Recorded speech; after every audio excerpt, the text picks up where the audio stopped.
Good morning. The Senate Committee on Commerce, Science, and Transportation will come to order. Today we will consider the nominations of Jared Isaacman to serve as Administrator of the National Aeronautics and Space Administration, which I have to say for a moment feels a bit like Groundhog Day, and also Stephen Haines to serve as an Assistant Secretary of Commerce. NASA is at the forefront of American leadership in science and technology. It is critical to our national security amid what I have called the second space race. But the agency finds itself at an inflection point. Its next leader must be both disciplined and purposeful, candidly assessing what is working and what is not, while recognizing that each policy decision has trade-offs. NASA can't do everything it wants to. The agency must prioritize if we are to beat China back to the moon and then to Mars. If confirmed, Mr. Isaacman will be taking the helm just as NASA is set to launch Artemis II, the agency's first crewed use of the Space Launch System rocket and the first crewed mission on the Orion spacecraft, which will bring American astronauts closer to the lunar surface than at any point since 1972. I know Mr. Isaacman will be a strong leader who sees that Artemis II launches safely, successfully, and without delay. He must then turn to Artemis III, landing Americans on the moon before China, which is aimed at sending its own taikonauts there by 2030. NASA cannot take its eyes off the ball. Fortunately, Congress has given clear direction and substantial funding to achieve this goal. In the One Big Beautiful Bill, President Trump and a Republican Congress committed nearly $10 billion to specific parts of the space program, including the Space Launch System and future lunar missions of Artemis 4 and 5, the Gateway Space Station at the Moon, and the International Space Station. The vision for NASA enshrined in the One Big Beautiful Bill is unambiguous, and Congress expects that it will be executed faithfully. And I will note that our friend and colleague, Senator Katie Britt from Alabama, has come to join us. Alabama obviously has intense interest in NASA and space, and Senator Britt, we welcome you to the committee this morning. Investments in hardware alone won't guarantee mission success. Equally indispensable is NASA's workforce. Houston's Johnson Space Center is home to one of the most capable, experienced, and mission-driven workforces in the world. JSC is home to our astronaut corps, America's spacefaring heroes, who represent the best of our nation. Preserving that talent is essential, and I trust that JSC will continue to thrive under Mr. Isaacman's leadership. Mr. Isaacman, I believe, will prioritize stability, accountability, and respect for the men and women who make the agency's missions possible. As the commander of Inspiration 4, the first all-civilian spaceflight, and the first private citizen to walk in space, he knows that every successful mission depends on the skills and the dedication of its crew, as well as the countless professionals supporting them from the ground. Mr. Isaacman, I know that you are as committed to American supremacy in the final frontier as is this committee and the entire Senate. The United States must remain the unquestioned leader in space exploration. And this imperative is why we need to confirm your nomination as expeditiously as possible. My hope is that you will be confirmed and in this role before the end of this year. Finally, a word about our nominee to lead industry and analysis within the International Trade Administration at the Department of Commerce. If confirmed, Stephen Haines will also help us compete with China. He will support U.S. companies with actionable market intelligence, help them navigate trade barriers, and identify opportunities for expansion into foreign markets. He brings experience as a Foreign Service officer and from across multiple federal agencies. Both our nominees before us will advance American interests, whether in outer space or here at home. I now turn to Ranking Member Cantwell for her opening remarks. Thank you, Mr. Chairman, and thank you for this hearing. Congratulations, Mr. Isaacman, on being renominated to lead NASA, and Mr. Haines on your nomination to be Assistant Secretary of Commerce.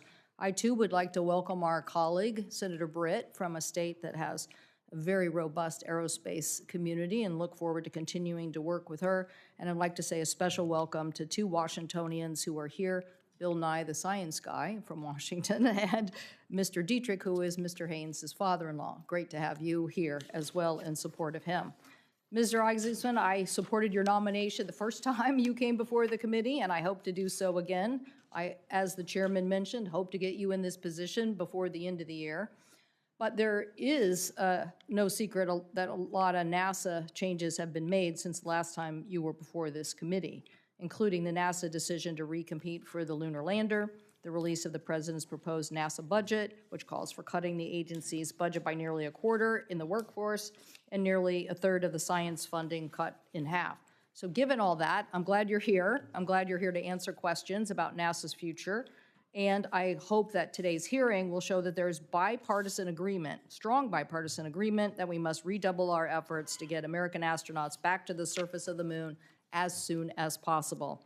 At our committee hearing in November, we heard concerning testimony from several expert witnesses who left little room for doubt that the current SpaceX lunar lander would not be ready to put Americans back on the moon either in 2027 or 2028.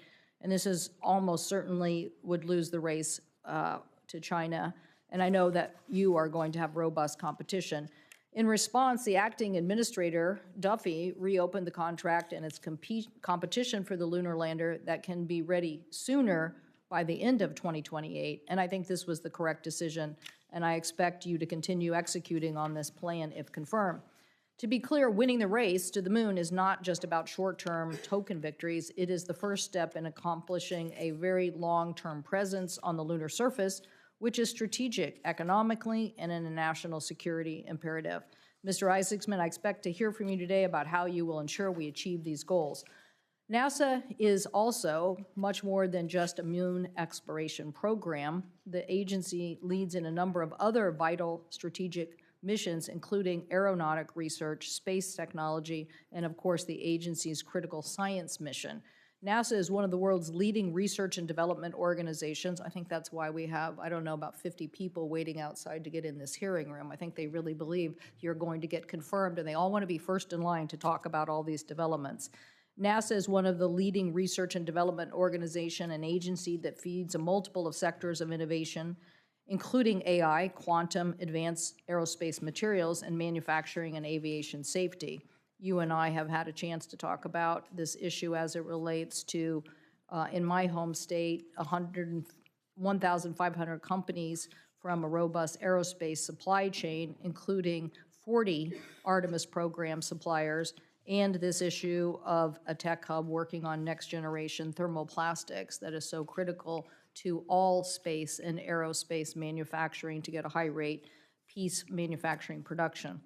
Nevertheless, as we discuss these issues, OMB Director Vaught has been working to gut NASA's budget, especially in science. Earlier this year, multiple NASA whistleblowers provided evidence showing that OMB was pushing NASA to implement the dangerous cuts requested in the president's budget for fiscal year 2026, disregarding the law and the impacts that this would leave on NASA.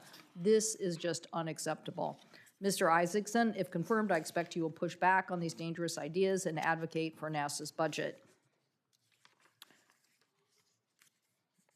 Oh, I also invite you to visit Washington State.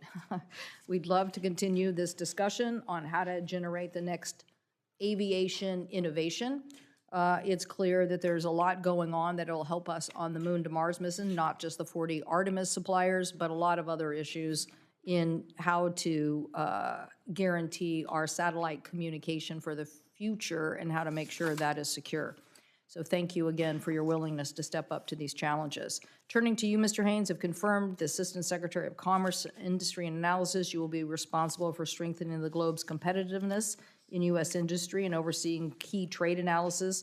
You would lead a team charged with value-added analysis and tools to support economic policy decisions. No doubt there's been a big sea change since COVID about supply chain issues and supply chain vulnerabilities, and the interest that commerce play a larger role in identifying those risk sectors. Myself and Senator Risch have been leading a charge on fusion technology and hoping that we could be very aggressive on supply chain issues if, in fact, fusion technology gets to the actual point of manufacturing in the United States. So I look forward to working with you on those supply chain issues. And I want us to continue to know that we have to reduce tariffs. In my mind, tariffs are causing Americans to be challenged on affordability issues, and I look forward to working with you and asking you questions about that agenda as well. And welcome to our colleague from Tennessee, Senator Hagerty. Thank you. I will now turn to our colleague from the great state of Tennessee, Senator Hagerty, to introduce Mr. Haines. Senator Hagerty, welcome to the committee. Thank you, Chairman Cruz and Ranking Member Cantwell. Thank you for holding this important hearing. Mr. Isaacman, I want to congratulate you on your nomination and look forward to your confirmation. The reason I'm here today, though, is to introduce a former staffer, a good friend, and a fellow Tennessean, Stephen Haines. Stephen Haines is President Trump's nominee to serve as Assistant Secretary of Commerce for Industry and Analysis. But before I get into his introduction, I'd like to actually address all of the staff sitting along the walls here today. I hope you'll take a lesson from Stephen Haines. He did a remarkable job serving on my team, a great member of my national security team, and frankly touched many aspects of our office. He's taking that knowledge and moving it into the administrative branch, into the executive branch, into this administration. And he's going to go on to do great things. And I just think it's testament to the fact that the hard work that all of you put in on both sides of the aisle to support our nation and to generate the type of opportunities that we want to see for our children and grandchildren can manifest itself in a career like Stephen's. And I hope, Stephen, that you'll continue to advance your career. It's one of the greatest honors I have to represent to be here and speak on behalf of my former staffers, and to all of you. Thank you for your hard work that you do every day, and I hope that someday I'll be seeing you sitting in a seat just like Stephen. Stephen was one of my national security advisors for 2 years. His counsel was critical, covering nearly every issue that came to my office, from supporting my role as ranking member of the Banking National Security Subcommittee that covers export controls and CFIUS work, to State Department reauthorization and consular issues on the Senate Foreign Relations Committee, to the important work of funding the government through the appropriations process. Frankly, there wasn't much that Stephen didn't touch in my office. Before his time in the Senate, Stephen served as a Presidential Management Fellow. Then, as a Foreign Affairs Officer at the Department of State's Bureau of East Asian and Pacific Affairs, Stephen's a graduate of the University of Nevada and holds a master's in Asian Studies from the George Washington University Elliott School of International Affairs. Stephen's understanding of how federal agencies operate and his deep knowledge of foreign policy and national security were evident from the first day he joined my team. This expertise served the constituents of Tennessee remarkably well, and his love for this country and serving the American people is palpable. He's a man of conviction, a man of loyalty and integrity, and precisely the caliber of person we need serving in government. I thank you for considering Stephen's nomination, and I encourage my colleagues to support his nomination as he advances his call to public service. Congratulations, Stephen. Thank you. Thank you, Senator Hagerty. I will now turn to our colleague, Senator Sheehy, to introduce Mr. Isaacman. Senator Sheehy, the floor is yours. Thank you, Chairman. Welcome back, Jared. I'd say this is a once-in-a-lifetime experience, but I think we're on number 2 now. So, Monica, great to see you. Thanks for bringing the girls. Before I introduce Jared, Chairman, I'd like to enter in 40 letters of support for Mr. Isaacman's nomination, please. Without objection. Thank you. For nearly 70 years, the United States has been at the forefront of space exploration. President Trump knows how critical it is for our country to lead the way yet again as our space program aims to reach new heights, and that's why he chose exactly the right man for the job, Jared Isaacman. I've personally known Jared for several years, sharing an aviation community in Montana and cooperating with him on improving the education experience for our next generation of explorers, astronauts, engineers, NASA administrators at Space Camp in Huntsville, Alabama. Of note, both Jared and I attended Space Camp, and although I would say it lit a spark in both of us to chase the dream of aviation and aerospace, he's been far more successful than I have. We both dreamed of being astronauts as children. The difference is Jared actually is one, whereas I had settled for the title of senator. We both dreamed of being astronauts as children. America's been the leader of global space travel for generations, pushing the boundaries of space and testing the limits of human endurance and intellect. All Americans should be deeply proud of the incredible accomplishments of heroes like Alan Shepard, John Glenn, Neil Armstrong, Jim Lovell, and many others. The sacrifice and leadership of these brave astronauts is what most Americans know. What they usually don't know is that behind each and every one of these explorers is a massive team of dedicated engineers, program managers, innovators, test pilots, welders, electricians, truck drivers, and families who are the true heroes of our space program. To lead this incredible team requires a leader who not only understands and believes in the mission, but has the interdisciplinary skill set to coordinate these cross-functional teams to achieve critical outcomes. Since the tragedy of the Columbia disaster in 2003, NASA has been an organization of great people searching for revival. And after the cancellation of the shuttle program for 10 years, it's important to remember, for 10 years, the United States was paying Russia taxi fare to send our own astronauts into space. This would make John F. Kennedy, Ronald Reagan, and dozens of others American leaders turn in their grave. And in light of the recent Starliner mission to the ISS that left astronauts stuck in space for almost 9 months, we were reminded that much work remains. President Trump knew it was time for a change, and he chose the right man for the job. Despite Jared's desire to be an Air Force fighter pilot and astronaut as a child, he found out that he was smarter than most and started a disruptive software company in his garage as a teenager. That company grew to be a tremendous multi-billion-dollar success, and that success fueled his ascension in the Hall of Fame as a record-setting jet pilot, an aggressor pilot for Air Force fighter pilots, and most recently, this first civilian ever to conduct a spacewalk. On top of all that, Jared and I share another passion, pediatric philanthropy. Jared has personally donated millions to improve health care for at-risk children all over America, yet again underlining his commitment to this great nation. NASA is a point of great pride for our nation. It has carved out new frontiers for mankind and shown the world the power of freedom. China is progressing at a breakneck pace to overtake our space infrastructure and beat us back to the moon, and they fully intend to win. If we don't focus our efforts and commit to victory now, we will find ourselves going to bed under the glow of a red moon. We have a moral obligation to continue to lead on the greatest frontier ever known, and it requires strong leadership. Jared is an articulate leader, a great father and husband, and one of the smartest people in America. Jared understands not only how to manage a complex multi-billion-dollar organization, but how to design and engineer critical systems. And to top it off, he knows how to fly spaceships. NASA is in need of spiritual rejuvenation, and that will take fresh leadership. Jared is the perfect man for the job, and I look forward to adding NASA administrator to his already remarkable resume. Thank you, Chairman. Thank you, Senator Sheehy. I will now recognize Mr. Isaacman for his opening statement. Thank you, Chairman Cruz, Ranking Member Cantwell, Senator Sheehy for that very generous introduction, and distinguished members of the committee. I'm honored and grateful to be here before you again as President Donald Trump's nominee to lead the National Aeronautics and Space Administration.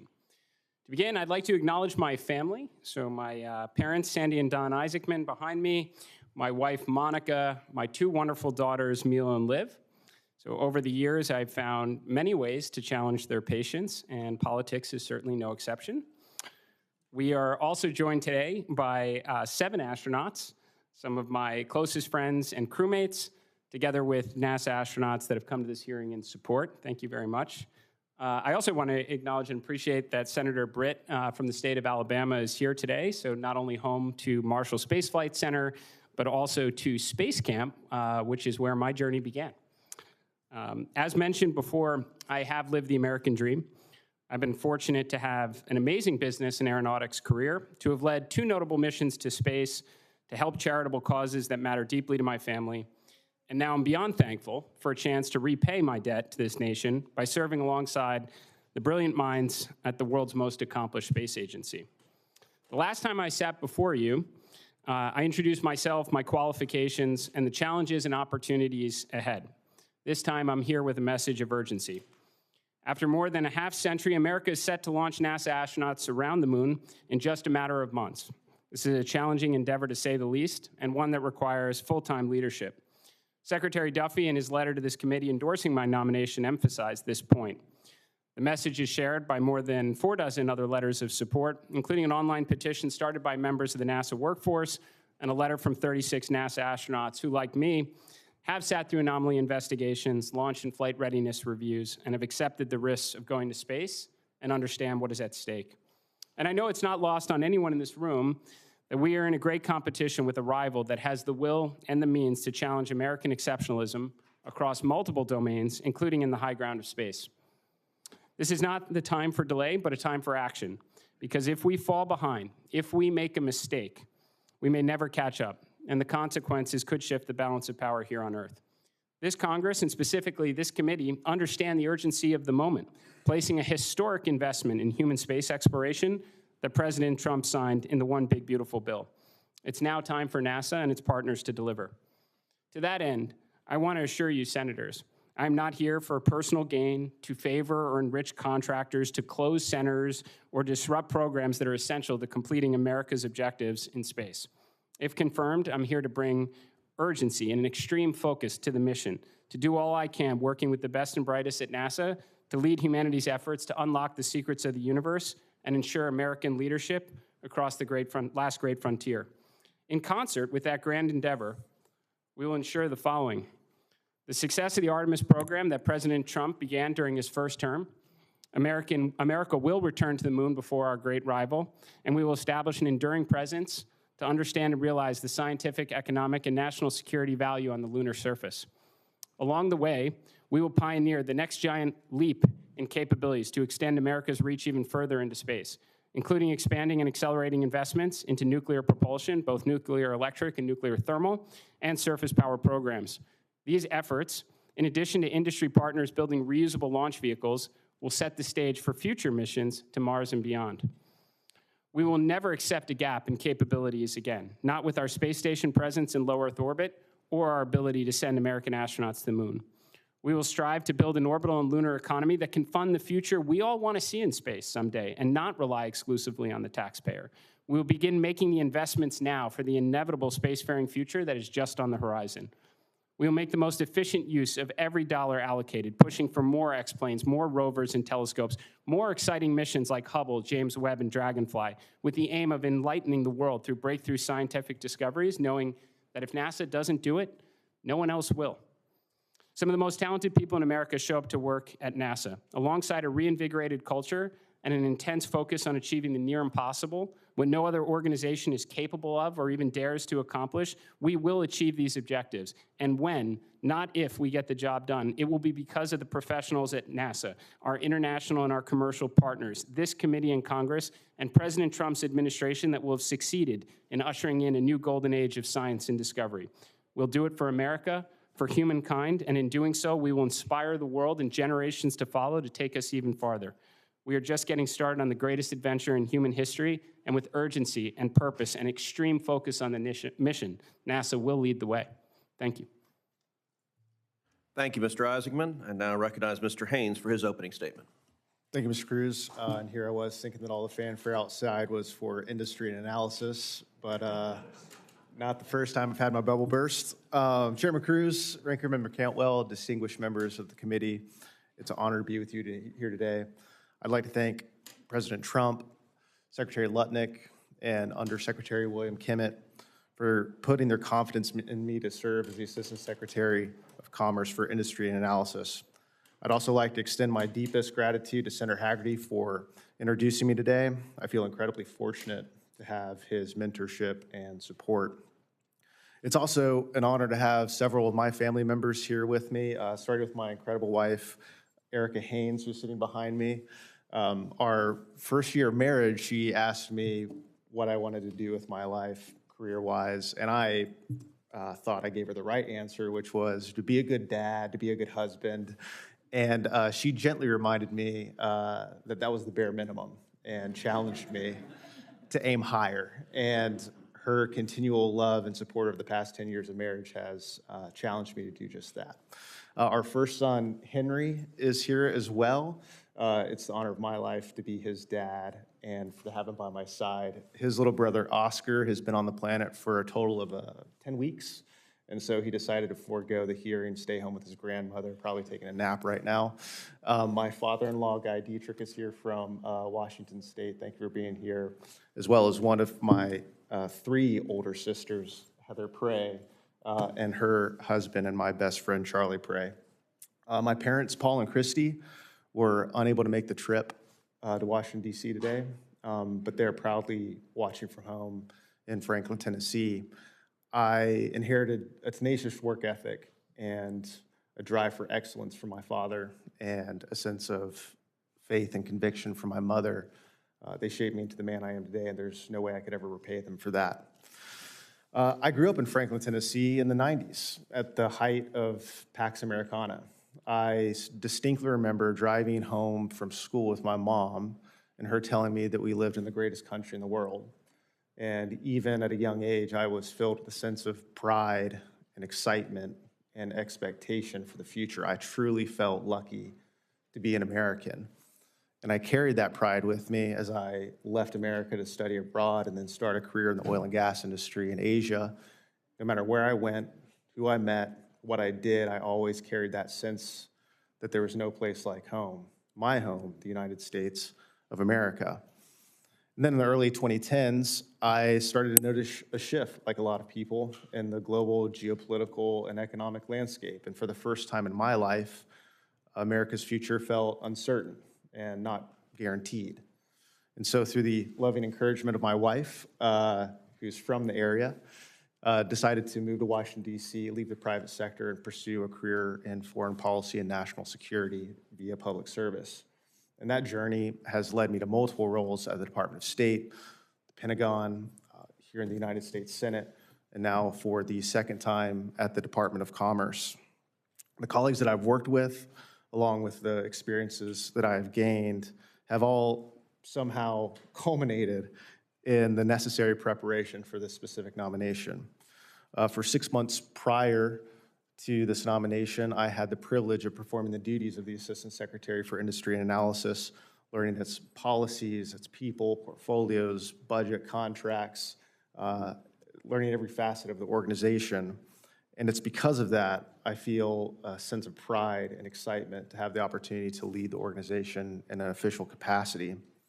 And if confirmed, my singular focus will be supporting American industry's competitiveness through robust understanding of analysis of sectors and supply chains, improving and growing INA's analytical capabilities to better respond to trade questions facing U.S. policymakers, and empowering the professionals, the people who work at INA to approach their work with a sense of subject matter expertise, mastery, autonomy, and purpose. And to that end, I look forward to working constructively with this committee. Thank you for your time and look forward to your questions. Thank you, gentlemen. Congratulations on both your nominations. And I will say, Mr. Haines, your 10-week-old son would have certainly been welcome here this morning. With some frequency, senators have been known to cry and sleep fitfully, and so he would have fit well in this body. Mr. Isaacman, welcome back. As you know, NASA's human spaceflight program, and its Artemis in particular, is critical to maintaining U.S. leadership in space. But as I think you can appreciate, spaceflight comes at a significant cost. Its success requires program stability. The United States can't dominate in space if our commitments change wildly from one administration to the next or from one appropriation process to the next. That's why the NASA section of the One Big Beautiful Bill Act, which I authored, outlines a stable path forward for the agency. It gives clear guidance on the Artemis moon mission. It paves the way for commercial space stations in low Earth orbit, and it invests in NASA's infrastructure to be able to execute its exploration missions. Will you commit to this committee and to the Senate to full and timely compliance with the law's requirements if you're confirmed? Yes, Senator, I do. Let's dive into those requirements. Congress wrote into the One Big Beautiful Bill that there shall be a stable, fully funded path for Artemis, at least through Artemis 5. Congress also dedicated money for the Gateway Lunar Orbit Space Station and the Orion crew capsule. Artemis is the key, I believe, to both beating China to the lunar surface and to maintaining a U.S. presence at the moon. What concrete steps will you take to maintain the Artemis program's long-term stability? Senator, I appreciate the question, and similar to my previous hearing, I absolutely believe that the current architecture with SLS is the fastest path to achieving our near-term lunar objectives, which should be to return to the moon before our great rival and establish the infrastructure so that we can realize the scientific, economic, and national security value. Now, we have the first mission, which is approaching in just a matter of months, which is Artemis 2, where we will fly around the moon. The next mission, Artemis 3, we're going to land astronauts on the moon. There's a lot that has to happen in between Artemis 2 and 3. So in that respect, I am grateful that the One Big Beautiful Bill affords us the opportunity of additional heavy launch vehicles through Artemis 4 and 5. Now, in order for, with respect to the continuity of the mission, Senator, in order for us to actually land the astronauts on the moon, it will mean that one, or ideally two, commercial partners will have pioneered reusable heavy launch lift capabilities and orbital propellant transfer to get the lander to the lunar environment.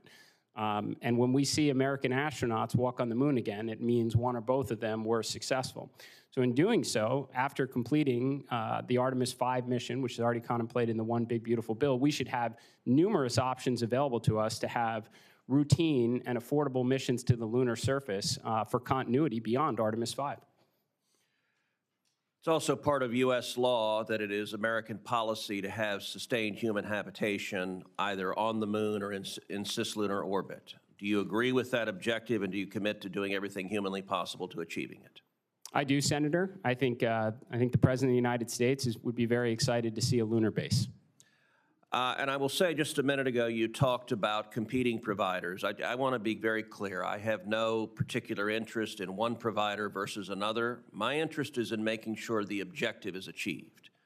And at times, some have suggested that the objective of going to the moon and the objective of going to Mars are in tension. I don't believe they're in tension. I believe both are critical. America will be the first to land on Mars. That is critically important. That is written into law, and I was proud to author that provision in law. But I also think at the same time we cannot lose the moon and lose the race to the moon to China. Do you agree that both are critical priorities? I do, Senator, and again, consistent with my prior testimony before this committee, there actually are parallel efforts underway. Now there is no question the overwhelming near-term priority is to return American astronauts to the moon and, again, establish an enduring presence on what is a very scarce piece of real estate that we're interested in at this time. But as I mentioned before, in order for those American astronauts to step foot off a lander onto the lunar surface, it means one or both, and actually potentially many more commercial providers will have pioneered reusable heavy lift launch capabilities and on-orbit prop transfer, which is the same capability, really the next giant leap capability that America needs for missions to the moon, Mars, and beyond. The International Space Station, which is managed from Texas's Johnson Space Center, is scheduled to be retired by 2030. It will be replaced by one or more commercially developed stations, partially funded by NASA and partially by private partners. Congress has been clear that a gap in our presence in low Earth orbit would jeopardize U.S. strategic interests. Will you commit to guaranteeing a continuous human presence in low Earth orbit and a continuous American presence during your tenure, and to ensure that there is no gap between the retirement of the ISS and the transition to commercial LEO destinations? I absolutely commit to that, Senator. As I mentioned in my opening remarks, we can never accept a gap in our capabilities again, not in low Earth orbit or our ability to reach the moon. I, like a lot of space enthusiasts, dream of the day where we have multiple commercial space stations in low Earth orbit. But I think in order for that to be a financially viable model, we have to absolutely maximize the remaining life of the International Space Station, get the highest potential science and research to the space station to crack the code on the orbital economy to give all these commercial space stations a fighting chance. Thank you. Senator Cantwell. Thank you, Mr. Chairman.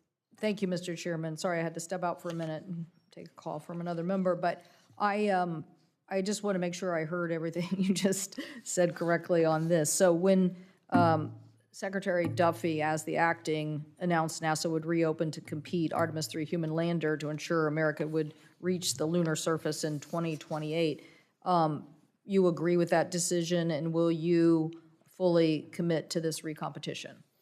Well, Senator, I mean, both SpaceX and Blue Origin were already awarded contracts through a competitive process to build the lander, and I don't think it was lost on either one of those organizations that the first company that is capable of delivering a lander to take American astronauts to the lunar surface and back is the one that this nation is going to go with. I think that competition is fantastic. I think the best thing for SpaceX is a Blue Origin right on their heels and vice versa. Great. Well, we're glad they recompeted, and when I first became ranking member of the committee, we argued for the redundancy of competition. There's nothing like competition to get the product that we need. And I think the decision that was made was based on the urgency to return by 2028. So you believe in that process? Senator, I absolutely agree with competition. I think we need competition for the vendors that support NASA's critical mission. I think competition among world powers is actually a really good thing, just as long as we don't lose. Okay. The R&D issue about high-rate composites, I mentioned in my opening statement, the HICAM project, which does have NASA's support in trying to generate more composites. We have, with Idaho, established a tech hub in thermoplastics, and really believe that the United States should not lose this race for high-rate composite manufacturing. Will you fight to keep for NASA's aeronautic budget to sufficiently fund such HICAM operations and support the technology development that is needed for aerospace materials?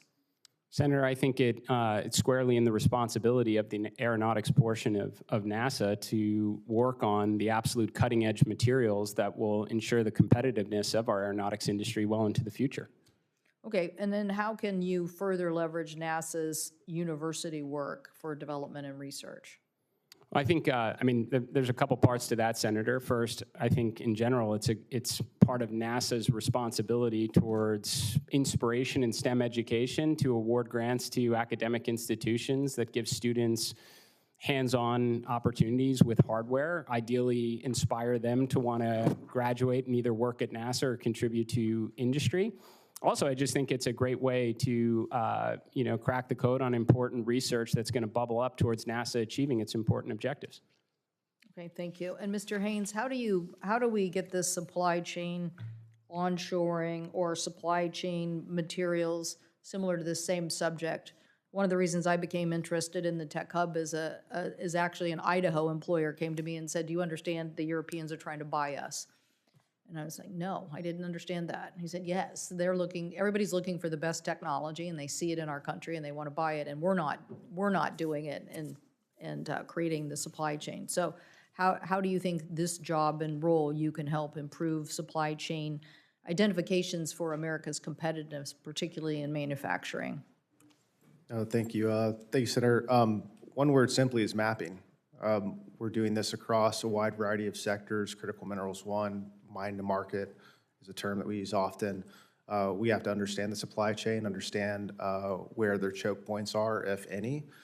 There's two components with it: industry analysis that do supply chain analysis, the Trade Policy Analysis or TP&A division, as well as the Supply Chain Center. There's a good amount of overlap there.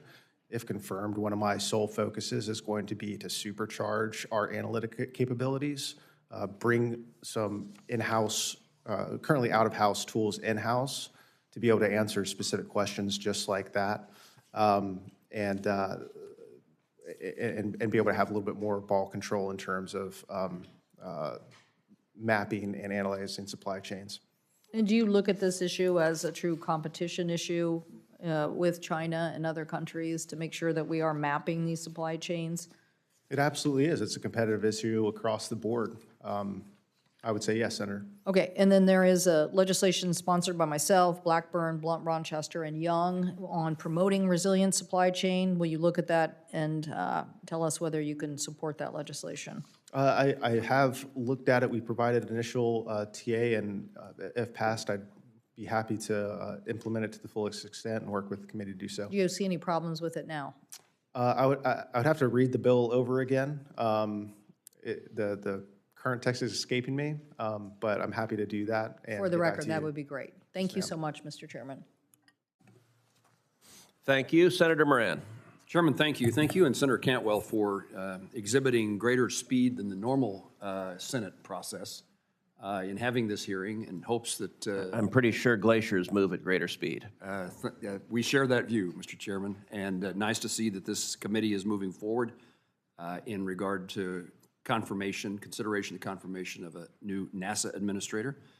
And I look forward to his confirmation and look forward to the Senate considering it, his approval in this committee and the Senate approving it presumably next week. Mr. Isaacman, let me start with you.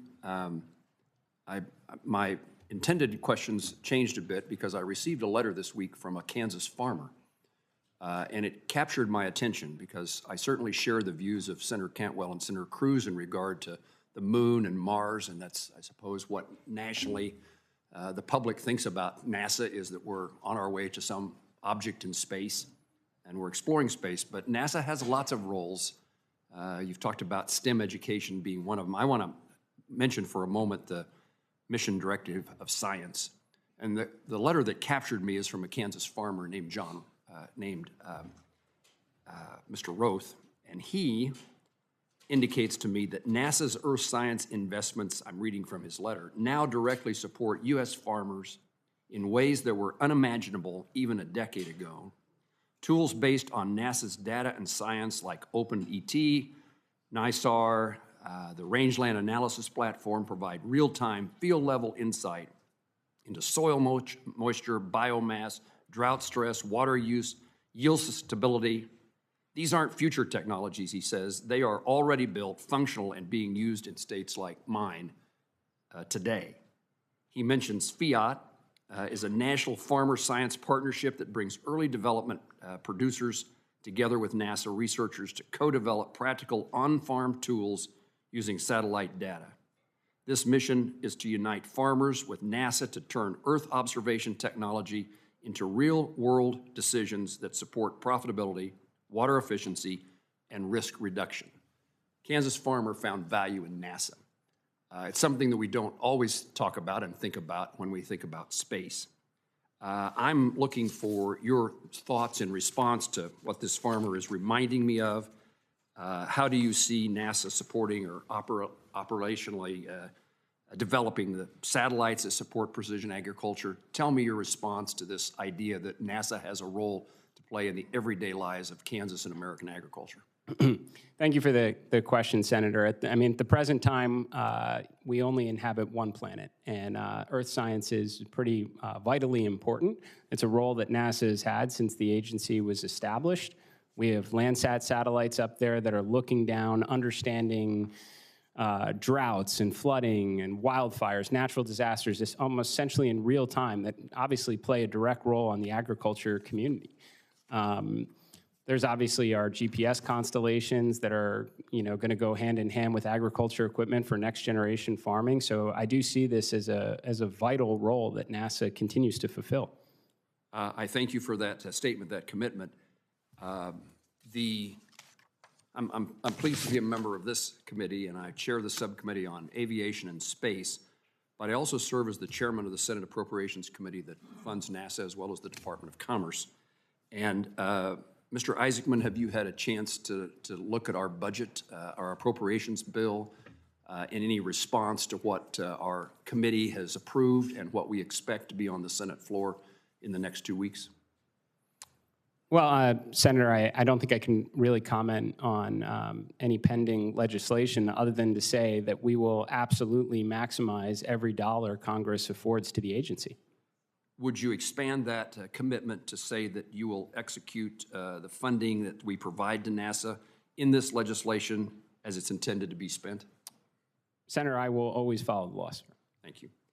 I would also use this opportunity to indicate that upon our success in bringing the Commerce, Justice, Science bill to the Senate floor, I encourage all my colleagues who are so excited about space exploration and going to the moon and going to Mars, and maybe who have an interest in agriculture and earth sciences, I would encourage them to actually vote for the appropriation bill so that we can, in addition to authorizing and confirming personnel, we can actually accomplish the goals that this committee is spending time this morning highlighting.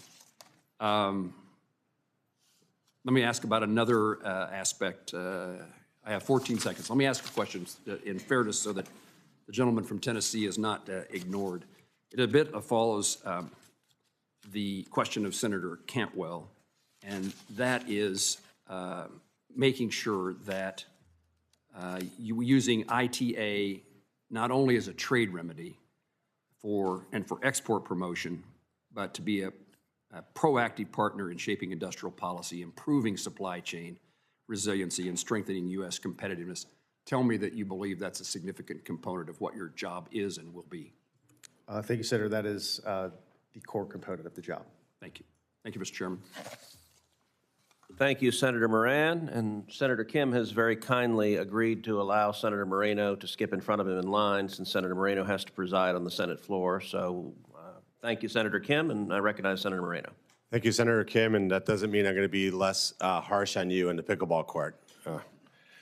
But thank you for doing that. I appreciate that. Thank you, Mr. Chairman, and thank you, Mrs. Isaacman, for putting up with this double take process. I'm sure having a great supportive spouse has been critical in your life, like it's been for mine.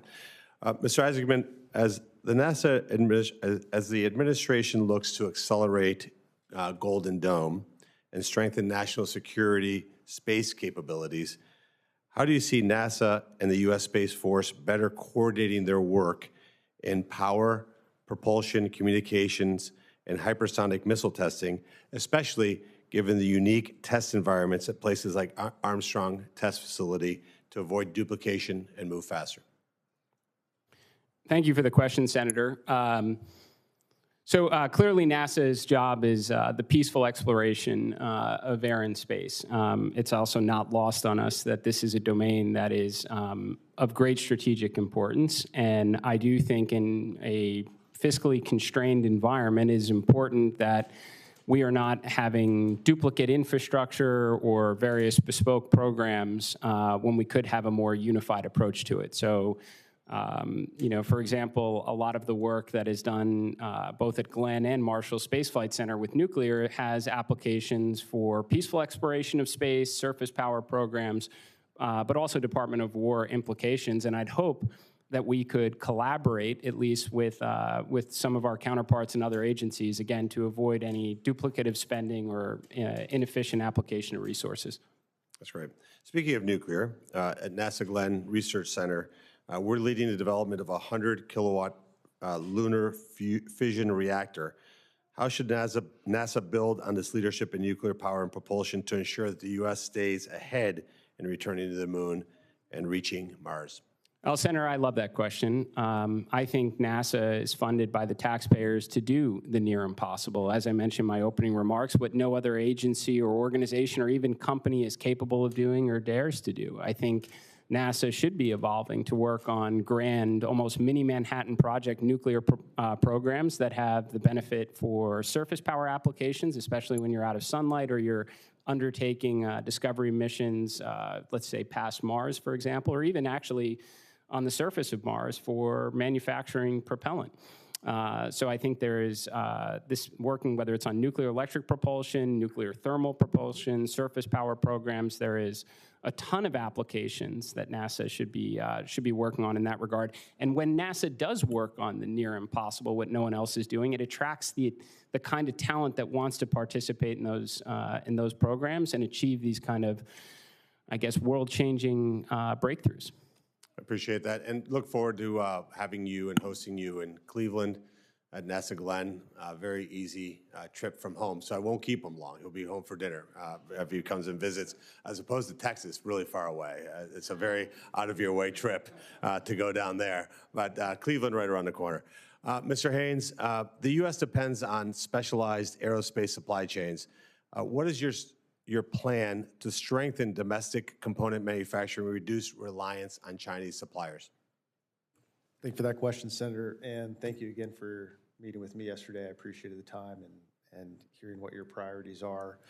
I would say three things. One is the role of industry analysis is to support a wide variety of trade policies We are currently conducting a number of different investigations, or supporting a number of different investigations, like Section 232s, 301s at USTR. And as a part of that, we are understanding what these supply chains are, where they head, and how to create the incentives to bring those back here to the United States. We're meeting with industry regularly. Our Deputy Assistant Secretary for Manufacturing was just at the Dubai Air Show. He's met with Boeing. He's met with a number of different aviation companies, understanding what their needs are and coming up with creative solutions to bring that back here to America. Perfect. And last question, you do obviously a lot of data. I mean, your job is to really make certain that people understand what the set of circumstances are. Others opine and make decisions, et cetera.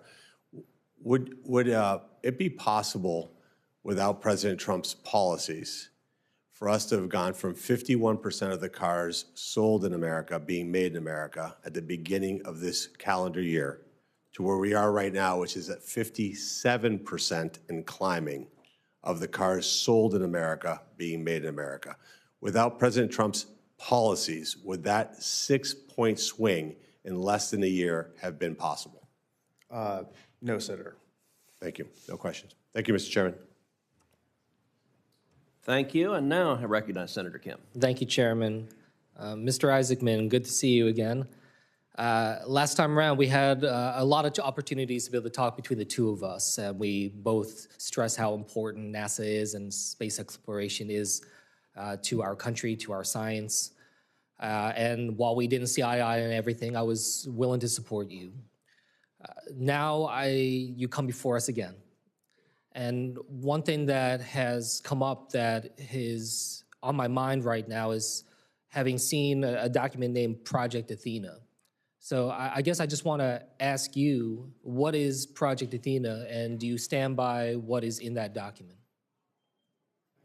Thanks for the question, Senator. So at the time of my previous nomination, moving into a new environment such as government service at a responsibility as great as the leadership of NASA, I had called a draft document that I continued to update based on my interactions with, well, the briefing leadership at NASA's agency, my interactions with various senators and their staff. Basically, ideas, thoughts on the direction of the agency, research requests. It was always something that was meant to be, refined with actual data, should I have been confirmed in it. But I do stand behind everything in the document, even though it was written 7 months ago. I think it was all directionally correct, consistent with prior testimony and my interactions with various senators. So you're the author of the document? I am, Senator. Are you the sole author of the document? I am, Senator. So I guess the challenge that I have is when you came before this committee a couple months ago, actually in response to the chairman, you said to him, quote, "Senator, I have no intention as of now to say that I would cancel any program. I need to, if I'm confirmed to be getting a job, understand where things are at."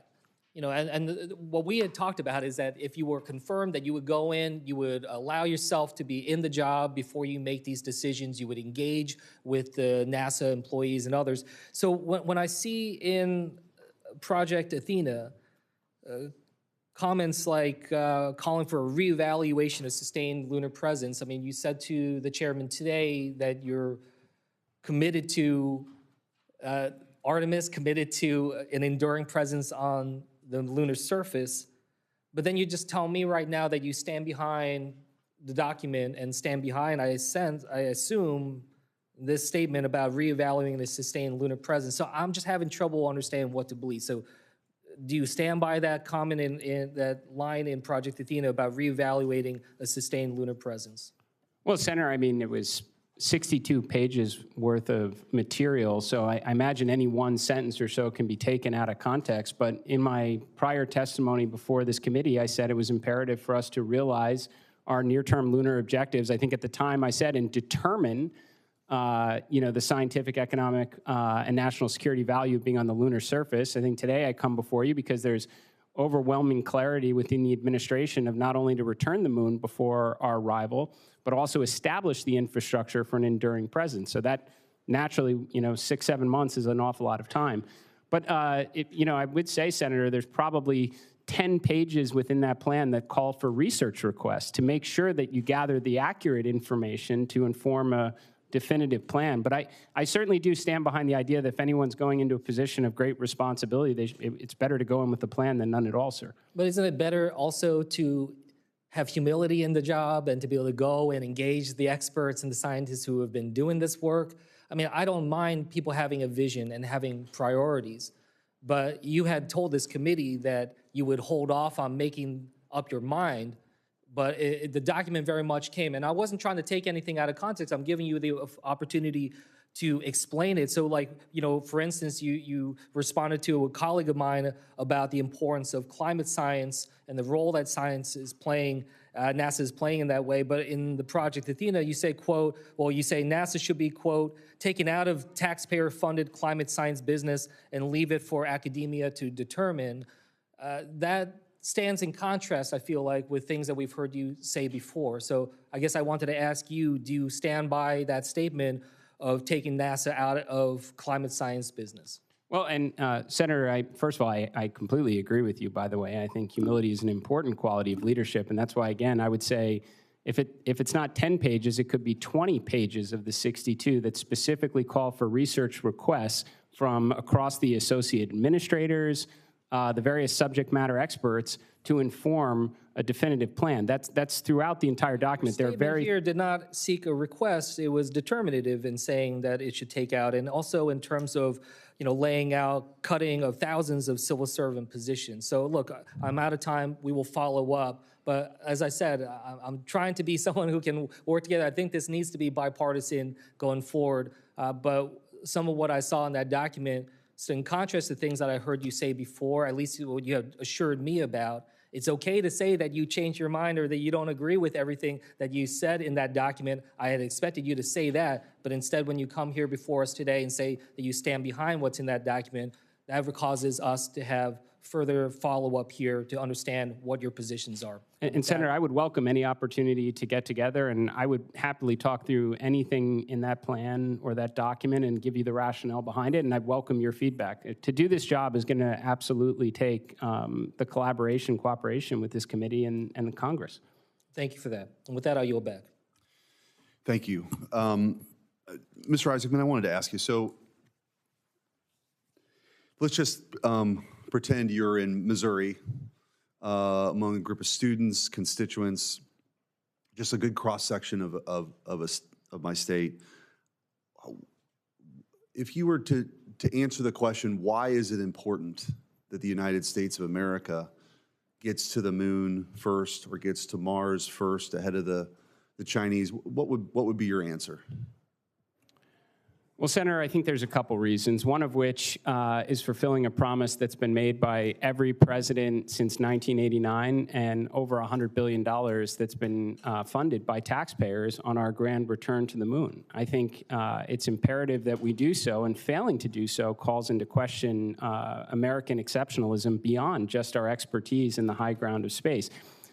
Second, I do believe, as I mentioned in my opening remarks, that when we return, we will have an opportunity to determine and realize the scientific, economic, and national security value on the lunar surface. Now, an example I used in my, my previous hearing is that there is helium-3 on the moon. Not a lot of it, but certainly more than there is here on Earth, and that is predicted to be a more efficient source of fusion power. Now, I mean, our foreign policy and wars have been fought for a century over sources of power. To get that wrong could have implications here on Earth that could change the balance of power.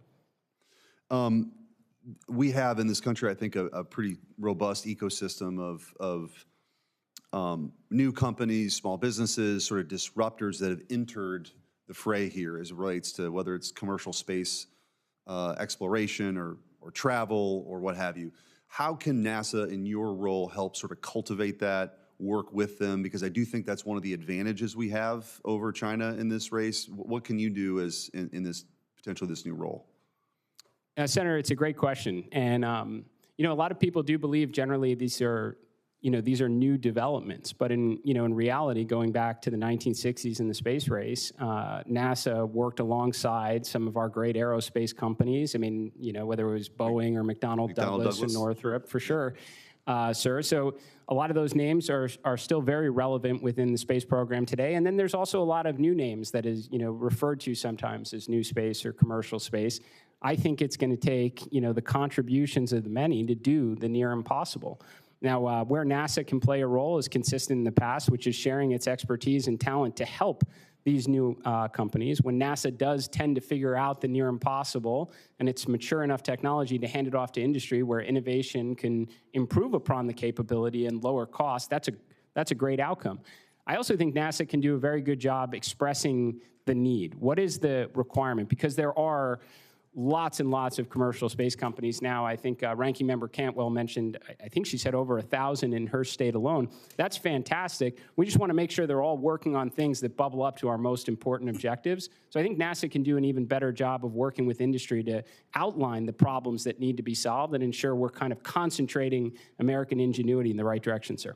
Well, I think that to put on the parochial hat for a moment, I think St. Louis is a defense tech hub with former McDonnell Douglas and Boeing with their defense side, the NGA West, which is completing their new facility. There's a lot of opportunities, and which leads sort of the next question on quantum. Washington University in St. Louis is doing a lot of really important work here. How do you see NASA's role in furthering that mission, right, to be on the cutting edge? Because I think what I was getting at with the first question, all of this, civilizations come and go, right?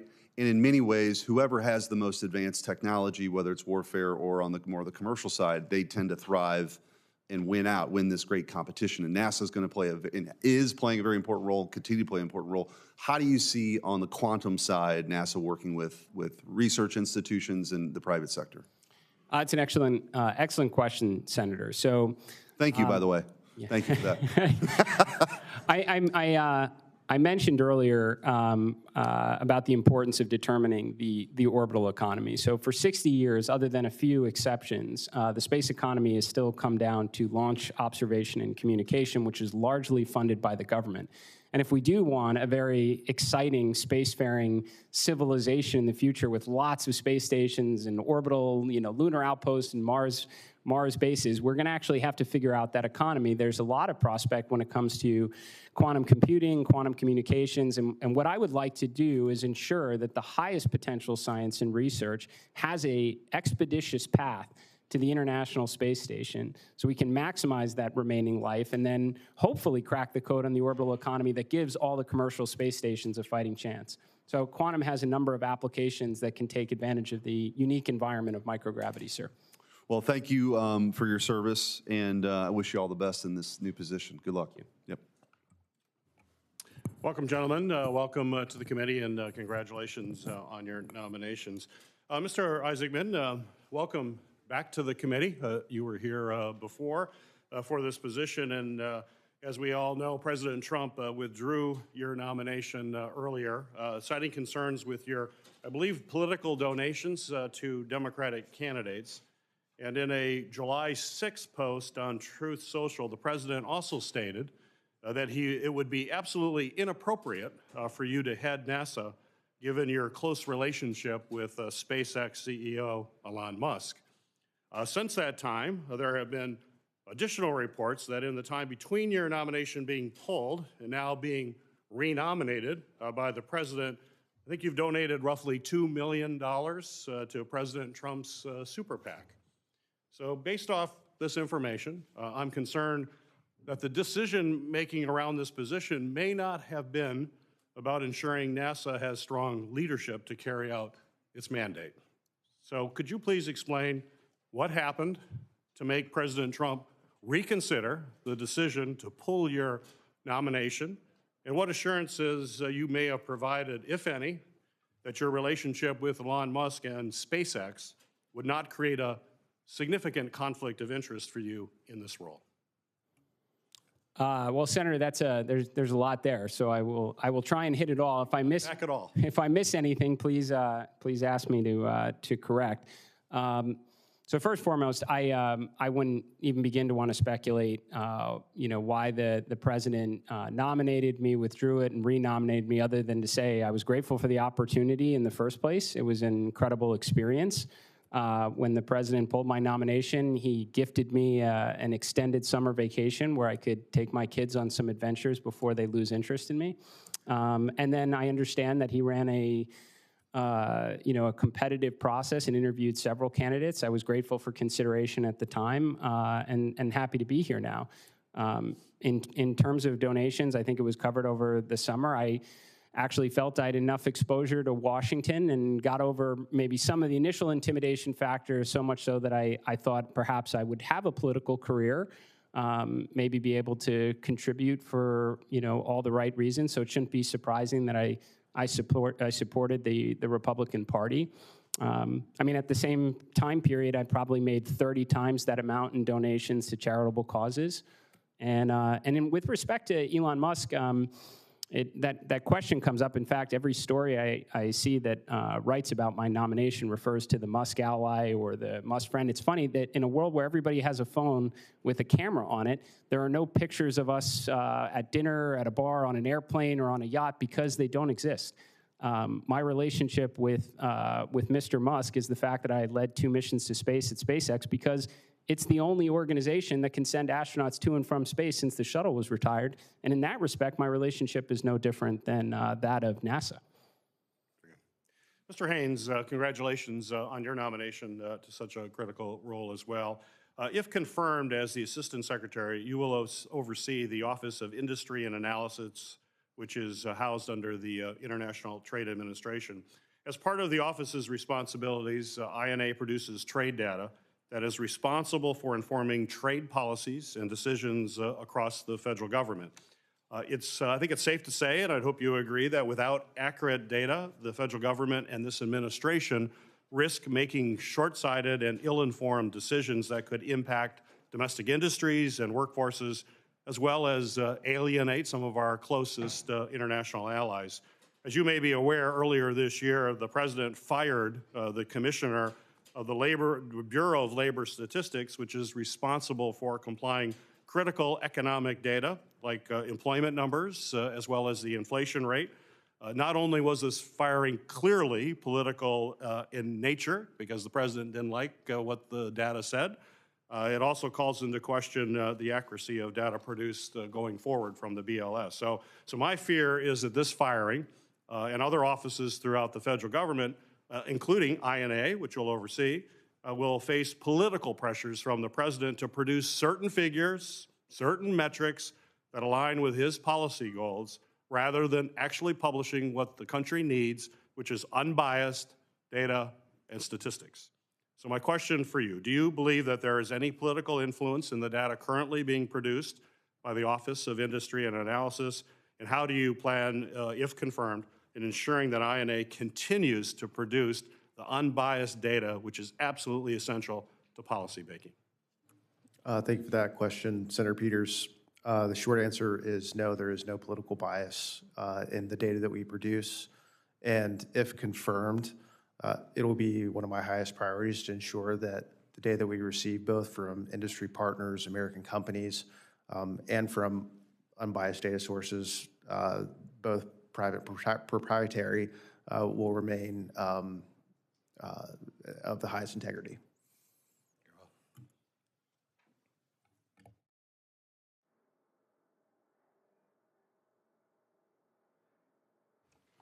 Thank you. Senator Sheehy. Thank you, Chairman. Mr. Haines, we've heard a lot about the politicization of job numbers and economic statistics over the past year since President Trump's taken office, but isn't it accurate that Gina Raimondo had an 800,000 job revision when she was Secretary of Commerce under the Biden administration? That's possible, Senator. I'm not sure the exact statistics, but yeah, no, that's what happened. That's the fact. So we're routinely told that this administration and the Republican Party has politicized numbers. We've warped data and we've lied to the American people. And the truth is, we saw manufacturing flee this country. 97% of rare earths and critical minerals are now processed in China. That data didn't seem to move the needle at all, despite us watching for decades as manufacturing critical industries fled this country under overburdensome regulation and incentivization that sent those industries to other countries. And every administration, whether they had Politicized data, non-politicized, it shows you either ignored the data or lie about the data and sent those industries overseas. And now we are paying for that every single day, and Jared's job is going to be exponentially harder because so much of the critical materials he's going to need to send our astronauts back to the moon and maintain space dominance doesn't come from America. And some of our most sensitive technology is built with components that are made in China, the very country that is working every single day to undermine our supremacy. So I'd like to hear your plan on making sure that not just that we have the data, but you are ensuring that data is shared in a timely manner so that we can make sure we're making policy decisions in this body, as well as in the executive branch, to ensure that we're bringing those industries back and ensuring we have dominance for the next century. Thank you for that question, Senator Sheehy. First, you do have my commitment that we will be able to share that data with this committee and work collaboratively to solve these critical issues. In the executive branch, I can give one specific example. INA plays a critical role in the investment committee that is currently tasked with solving our critical mineral supply chain issues. We are mapping mine to markets for all 54 critical minerals. We've identified over 700 projects and have already deployed or committed letters of intent and term sheets for about $16 billion worth of projects covering about half of the 54 critical minerals. That's just one aspect of the work that INA is doing in terms of providing that data and making sure that principals and decision makers in the White House, obviously Secretary Lutnick, have the information they need to make the decisions to solve these problems, and we'll continue to do that if confirmed. What is there a statute that's that structurally ties you to the Department of War, so that the economic data that you're gathering and synthesizing is actually communicated in a timely manner to the people that need to know and DOW? I'm not aware of a specific statute. We do have good connectivity with the Pentagon, the Office of Strategic Capital, and other areas within acquisition and sustainment, partly due because we have just some cross-pollination of personnel and just good relationships with the folks over there.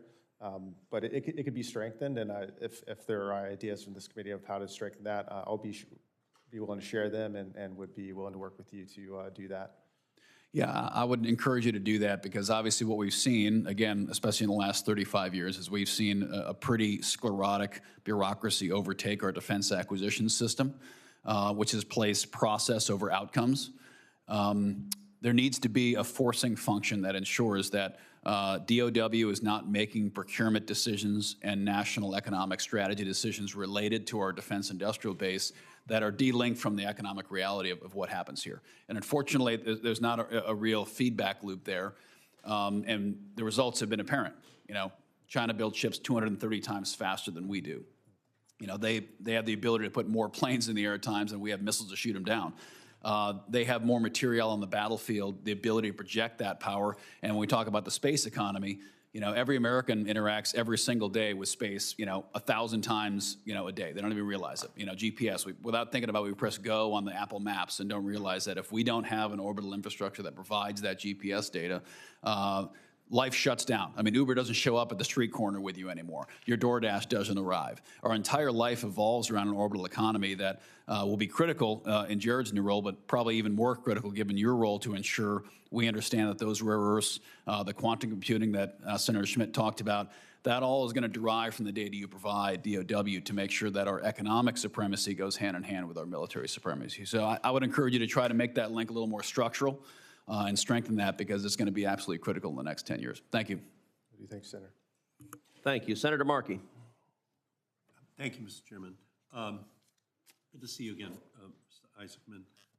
You may recounter that during your last nomination hearing, you refused to confirm whether Elon Musk, with whom you have deep personal and financial ties, was present at the meeting that then President-elect Trump offered you the job of NASA administrator. So I wanted to give you one more chance to set the record straight. Was Elon Musk in the meeting at Mar-a-Lago when President Trump offered you the job? Senator, it's great to have a conversation again. I I thought we really ran this one to ground last time. But what I will tell you, Senator, and I wish I had the opportunity to explain it further before, is my first interview with the president, I think I've had several opportunities since to re-engage, was in a ballroom-type setting, Senator. There were dozens of people moving in and out that I would not say were in the meeting. It's a very simple question. Was President Trump in the room when, was Elon Musk in the room when President Trump offered you the job? Senator, my interview, my conversations with the president, and there were dozens of people moving in and out of the room, and I don't think it's fair to bring any of them into this matter. So you once again, you're refusing to tell us whether Elon Musk was in the room that day. And that actually makes me think that Elon Musk was in the room that day, but that you understand that it's a clear conflict of interest that he was there. You're asking us to confirm you as the next NASA administrator, and SpaceX gets $15 billion from American taxpayers for its business with NASA. You also have multiple financial relationships with Elon Musk, including investments in SpaceX, a contract between his company Starlink and your payments company, and even more, you bought space flights from SpaceX. Mr. Isaacman, what was the value of these contracts for space flights with SpaceX?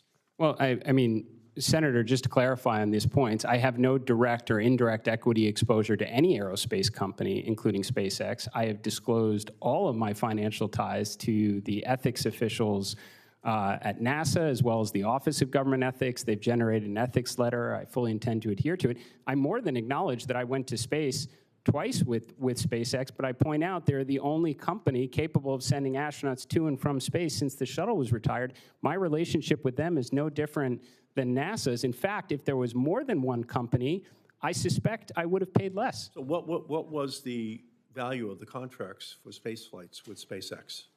I mean, Senator, I don't think it's lost on anyone that going to and from space is rather expensive. We never disclosed the. Well, your financial paperwork suggests it was over $50 million. So was it $100 million? Was it $200 million? Senator, we've never disclosed it other than the fact that we were able to raise substantially more than the cost of the mission for charitable causes like St. Jude. So you won't tell us how much you paid the man who publicly campaigned for your nomination. Will you request that SpaceX release you? They didn't give me a discount, Senator. I appreciate that, but you were paying him. Will you request that SpaceX release you from the NDA so that you can provide the committee with this information? Senator, I will commit to always work with the appropriate ethics professionals to make sure I'm, continuously in compliance with my ethics agreement. Will you ask him to release you from the NDA so that you can provide that information to the committee? I have no issue asking them to release me from non-disclosure, Senator. Okay, that would be helpful. Mr. Isaacman, can you tell us, since President Trump initially withdrew your nomination, have you had any communication with Mr. Musk about the job of NASA administrator? I have not, Senator. You have not. So the American people actually deserve to know how much money you have spent personally on SpaceX, and whether the head of SpaceX and Starlink, Elon Musk, was personally involved in your nomination, because we're looking at conflicts of interest so big that they have their own center of gravity, and we just have to make sure that it's all out there and it's fully understood by the American people. And since your last nomination, we've received the President's 2026 budget request, which proposes a nearly 50% cut to NASA's science funding. Do you support President Trump's proposal to cut NASA's science funding in half? Senator, I certainly support the President's goal of reducing the deficit and shrinking our national debt. Now, an awful lot has happened from the initial presidential budget request to the continuing resolution that we've been operating in, to the one big beautiful bill that has plussed up additional funding for NASA. So I would, if I'm confirmed, I'd love to get my arms around where we are presently at. Well, a 50% cut to the NASA science budget is dramatic. And considering reports about your, quote, Project Athena plan for NASA, which literally banks on the decimation of our scientific abilities, Among other things, this document calls for NASA to stop collecting its own data and instead set up a taxpayer-funded subscription service from private companies for their products, companies that will set their own price for data that NASA needs to function on an ongoing basis. Would Starlink or SpaceX be companies that NASA would potentially have to turn to obtain data? Well, Senator, first of all, I think pretty much everything you just said there was not correct. What that draft document contemplated was working with commercial companies for certain types of Earth observation data, not SpaceX or Starlink. I think I specifically called out Planet and Black Sky as examples of companies that might be able to deliver Earth observation and climate science data at lower cost, specifically to free up resources for other planetary science missions that commercial companies are not capable of doing. Well, I would say this, that the proposal, and this is the truth, the proposal would strip NASA for parts and instead transfer taxpayer funds directly to the bank accounts of Starlink and SpaceX, companies owned by the very same man who may or may not have been in the room when Trump offered you the job. And we're just going to have to keep a very close eye on what will unfold at NASA if you are confirmed. Okay, thank you, Mr. Chairman. Thank you. Senator Budd. Thank you, Mr. Chairman. Thank you all for being here. Mr. Isaacman, great to see you again. Let's talk about NASA's Quest program of quiet supersonic. You know, it's designed to de-risk the science, validate the quiet supersonic technologies, and then let American industries like Boom, for instance, which has a presence in North Carolina, let them take the lead in building the commercial market. So as administrator, how will you ensure that NASA stays focused on enabling that new industry and avoids creating unintentional regulatory or technical barriers for the next generation supersonic flight? Well, Senator, this is certainly a subject that I'm pretty passionate about. I do think it's NASA's job. I believe it's funded by taxpayers to explore the near impossible in air and space. And when they arrive at a major development and that capability is mature enough to hand it off to industry where competition can drive innovation and bring down costs.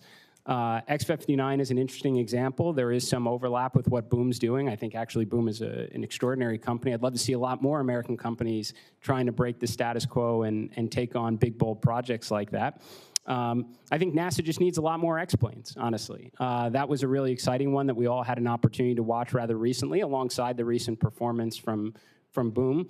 But I'd love to see us have multiple programs that are exploring radical designs in airframe and propulsion. And when they do have those breakthroughs, not dissimilar to the 1970s, 1980s, when NASA was experimenting with fly-by-wire and thrust vectoring capabilities that have made their way in commercial aircraft as well as military aircraft like the F-22. Do you think there's a problem with Quest eventually competing against Boom? Do you think that's a potential problem? No, I would certainly hope. I would say the whole industry, not just Boom in particular.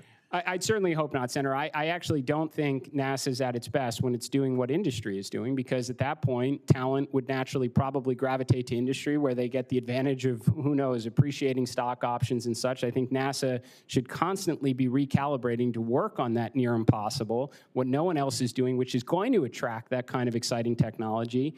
That's going to attract that kind of talent to work on that exciting technology. When they figure it out, they hand it off to industry and they recalibrate to the next big, bold endeavor. I think that serves the talent, workforce, and the mission of NASA very well. Thank you. You know, in your testimony earlier, you were clear that the United States is in the middle of a second space race. The great rival that you mentioned spent more than a decade establishing a space Silk Road, offering collaboration on satellite, space launch, space infrastructure development to more countries across the Middle East and North Africa. So how does this sort of space diplomacy from an adversary affect our prospects for continuing dominance in space? And what's your vision for space diplomacy of ours? Well, Senator, I think there's a couple parts to that. So first, NASA has always been referred to, as a soft power. There's lots of diplomatic implications to their mission. A lot of our greatest endeavors are worked on with our allies across Europe, the Middle East, Canada, for example. I think what's concerning now is that some of these countries have more than one choice. So for the longest time period, America owned the ultimate high ground of space, and that attracted the interest of many nations to want to collaborate and partner with us.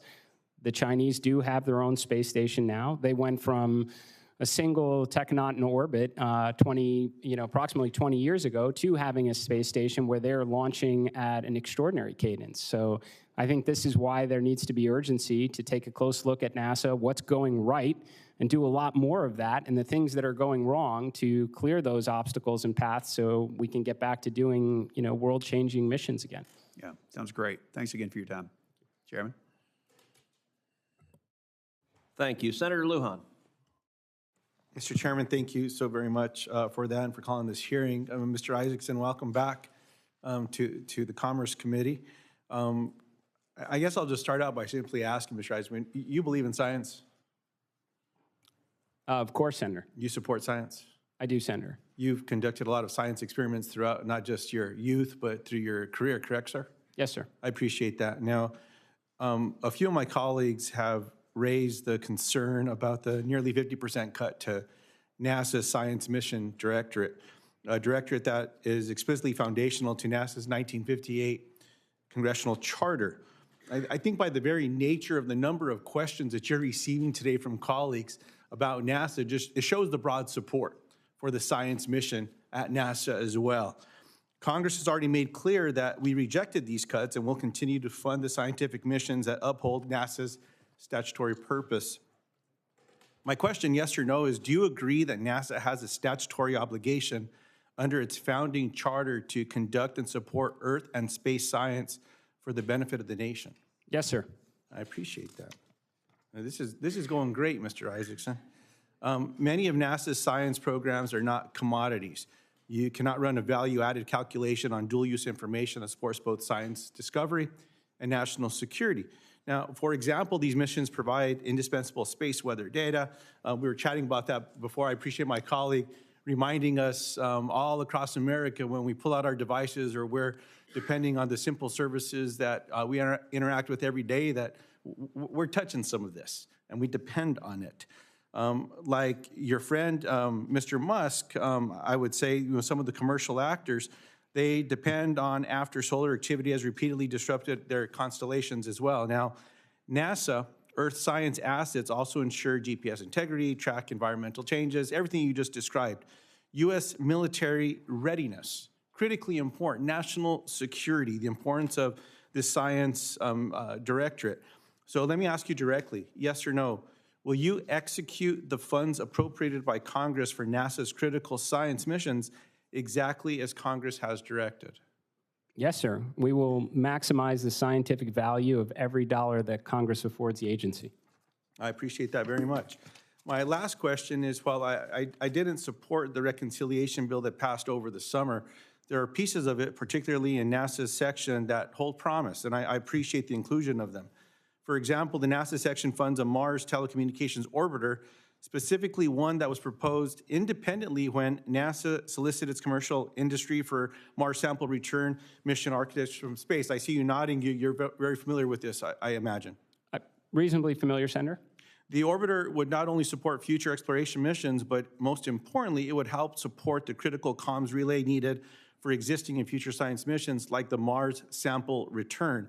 Now, New Mexico is home to companies like Rocket Lab, who produce the world's highest efficiency space-grade solar and powered critical NASA missions and would power the MTO, for example. So yes or no, do you commit to following through on the letter of the law and ensuring a rapid acquisition strategy for the MTO to be able to deliver it by the law's 2028 due date?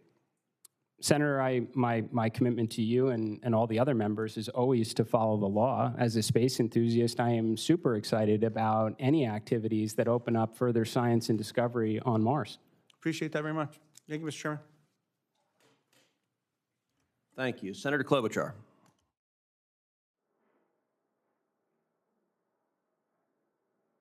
Thank you very much, Mr. Chairman. And I'm going to start out with a kind of interesting question about agriculture data. Mr. Isaacman, I don't think many people understand that NASA's satellite data is hugely valuable for farmers.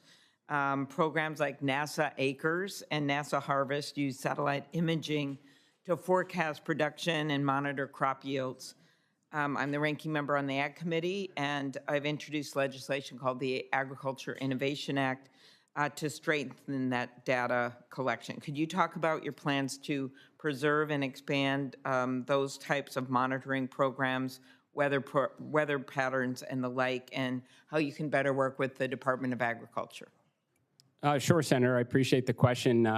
As I mentioned with Senator Moran before, at the present time, we at least inhabit only a single planet, and it's probably important for us to continue to study it to the greatest extent possible. NASA's had a long-running program with Intelsat. I fully support that we should be gathering data that especially contribute to hardships here on Earth. I mean, obviously, there's great agriculture opportunities, but these can be impacted by droughts and wildfires and flooding, and grateful that NASA has the capability to gather some of this data in real time. I don't see that going away ever. Thank you. Other end of our state, Mayo Clinic, which I'm sure you're aware of. They've been involved in space medicine since 1960, when research related to the force of gravity during acceleration influenced the position of seats for the Mercury spaceflight program. And most recently, they've identified some important research project in the field of aging, regenerative medicine that can be conducted in space. How will you continue to support NASA and institutions like Mayo's efforts to advance science that helps here on Earth? Senator, I couldn't agree with this area of study more. We are actually quickly reaching a point where it's no longer a technological limitation for deep space type missions, but human physiology and psychology. So in that respect, I obviously fully support all the studies that can be done so that when the day comes that we actually send NASA astronauts to Mars, that they can come home healthy enough to tell us about it. This is probably the single greatest accomplishment we've had on the International Space Station over the last quarter of a century, is keeping humans alive in an environment that is quite challenging. Mm-hmm. And then just on the research side, a lot of academic institutions like the University of Minnesota rely on publicly funded data from NASA's missions. And as NASA continues to partner with private firms, the commercial data is not as easily accessible to researchers. And I think it's a balance. Obviously, the partnering with private has brought with it some success, but then you want to have the public institutions be able to access that data for the public portion of this, which has helped us. I'm not going to go through all the inventions and things that have come out of this type of space mission. So what steps will you take to ensure that data from NASA missions continues to remain available for researchers across the country? Senator, I fully support it, and I think this actually goes to some of the questions from Senator Markey before. I absolutely think that NASA should be making available all of its data, especially its Earth observation data, freely to academia, so they can draw their own conclusions from it. I don't think it's the most helpful every 4 or 8 years when administrations change that certain scientific positions become overly political. I think that we should be making that data available to academic institutions and let their scientists and research draw their own conclusions. Thank you very much. Mr. Haines, congratulations on your nomination.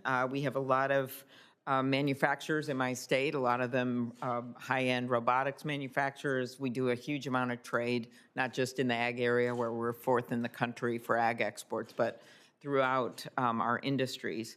And could you talk about data that the Department of Industry Analysis can provide Congress and the public, transparency data with the price impacts of things? We're obviously concerned about tariffs. Thank you, Senator. I would say a few things. We usually provide data as it compares to bilateral trade flows and sectoral competitiveness. We now provide broad economic data in terms of labor statistics or GDP growth or anything like that. Any data that we do have on specific sectors, especially as they are in your state, happy to discuss those with you and your staff. And by the way, thank you to your staff for meeting with you yesterday and understanding a little bit more about your priorities on the committee. So can absolutely, if confirmed, commit to you to provide the data that we do have. Very good. And I think my time's running out. I'll put this in writing, but I do a lot with Brand USA, and Senator Sullivan and I just introduced a major reauthorization of this, and Senator Rosen over here cares a little bit about this, representing Las Vegas. And so just anything you can do to strengthen programs like Brand USA that don't use taxpayer dollars to ensure we continue to remain competitive with U.S. tourism, and especially with World Cup, the 2028 Olympics, and other major events that are coming up.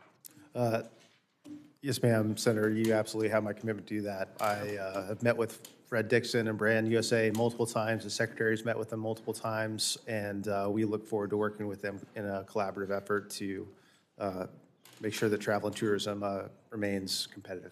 Okay, thank you. Thank you. Senator Young. Well, thank you, Chair, and I thank our nominees so much for your interest in serving. Mr. Isaacman enjoyed our breakfast some days ago, and I expect to support your nomination and very much appreciate your presence here. Mr. Haines, congratulations. The global economy is increasingly driven by cross-border data flows, digital services, and online platforms. And U.S. firms are facing more foreign barriers, such as data localization rules and discriminatory digital taxes. Within ITA, industry and analysis is already involved in tracking these digital barriers and advising on market access for U.S. providers. If confirmed, Mr. Haines, how do you see INA's role in digital trade evolving? And what would be your top priorities for ITA's work on open digital markets and cross-border data flows? Thank you for that question, Senator Young, and appreciate also speaking to your staff yesterday. It was yes, sir. Good to hear your priorities. I would say two things. Within the Deputy Assistant Secretary for Services, which is under the Assistant Secretary for Industry Analysis, we run two specific programs that focus on data privacy. One is the Cross-Border Privacy Rules, or CBPR, is a voluntary certification where U.S. companies can opt into essentially adhering to robust data protections. And we then request that various countries recognize those rules and adhere to those standards. As we've been going through the agreements on reciprocal tariffs or any of the bilateral trade agreements, we've been making sure that CBPR is front and center in terms of the standard that we want to hold our bilateral trading partners to in the digital space. The second program and its sister programs would be the US-EU Data Privacy Framework. We've also started a program with the UK and the Swiss. I think it provides a very firm foundation in terms of allowing free flow of personal data from Europe to the United States. I think those are two good foundations that we could expand upon, especially as we're getting into the US-EU trade agreements, as you know, Secretary Lutnick is heavily involved in, and we'll be supporting him in his efforts, knowing that that's going to be a cornerstone of the agreement. Thank you, Mr. Haines. Mr. Haines, on another matter, China's predatory practices in sectors like steel, critical minerals, and advanced manufacturing have continuously put sustained pressure on U.S. companies. Inside ITA, industry and analysis brings together industry engagement and trade policy analysis.